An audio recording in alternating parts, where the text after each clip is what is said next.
మాఘపురాణం 16వ అధ్యాయం విద్యాధర పుత్రిక కథ.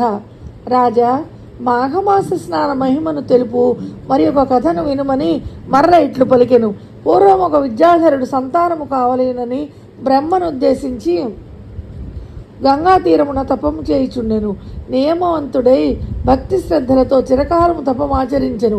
అతడిట్లు చిరకాలం తపం చేయగా బ్రహ్మ సంతుష్టుడై వానికి ప్రత్యక్షమయ్యెను. వరములనిత్తును కోరుకొమ్మనెను. పుత్రునిమ్మని విద్యాధరుడు బ్రహ్మను కోరెను.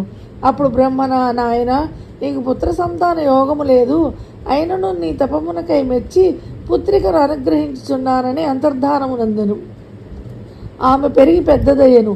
మిక్కిలి సుందరమైన సద్గుణాన్వితమైన కన్నవారికి తనను చూసిన వారికి సంతోషమును కలిగించుచుండెను.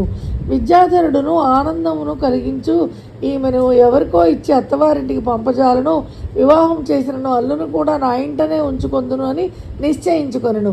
ఒకనాడు ఒక రాక్షసుడు ఆమెను చూచెను. ఆ రాక్షసుడు దేవీ భక్తుడు, ఎన్నో దివ్యశక్తులను సంపాదించెను. కోరిన రూపము ధరింపగల శక్తిని కూడా సంపాదించెను. ఆ రాక్షసుడు విద్యాధర పుత్రికను చూసినంతనే ఆమెపై మరల కొనెను. ఆమెను ఎట్లయినా వివాహం చేసుకునవలెనని తలచెను. ఆ రాక్షసుడు మిక్కిలి శక్తిమంతుడు. శివుని తపం చే మెప్పించి శివుని శూలమును కోరి పొందెను. శివుడు వారికి శూలమునిచ్చుచూ పోయి, ఇది నీ శత్రువునకు అధీనమైనచో నీవు మరణించమని చెప్పి ఇచ్చెను. వరగర్వితుడైన రాక్షసుడు, నన్ను మించిన శత్రువెవ్వడు నా ఆయుధమును శత్రువును ఎట్లు చేరును అని తలచి వరగర్వితుడై ఎవరిని లెక్క చేయక ప్రవర్తించుచుండెను. అట్టి రాక్షసుడు విద్యాధర పుత్రికను చూచి, సుందరి, నన్ను వరించమని అడిగెను. ఆమెయు నా తండ్రిని అడగమని చెప్పాను. రాక్షసుడు విద్యాధరుని వద్దకు పోయి వాని కుమార్తెనిచ్చి పెళ్లి చేయమని కోరెను. విద్యాధరుడు వానికి తన కుమార్తెనిచ్చి వివాహం చేయటకు తిరస్కరించెను. రాక్షసుడు చేయనది లేక మరల వచ్చెను. విద్యాధరుని పుత్రికను హరించి సురక్షితంగా సముద్రం కిందనున్న తన ఇంట ఉంచెను. శుభముహూర్తమున ఆమెను వివాహం ఆడదలిచెను.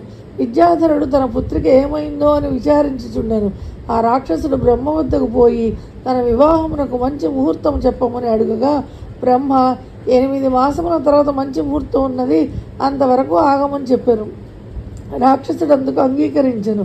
అతని విద్యాధర పుత్రికతో, 8 మాసముల తర్వాత శుభముహూర్తమున నిన్ను వివాహమాడుదును, ఈ లోపున నిన్నేమీ బాధింపను, నీవు కోరిన వస్తువులను తెచ్చి ఇచ్చిననగా ఆమె ఏమీ మాట్లాడలేదు.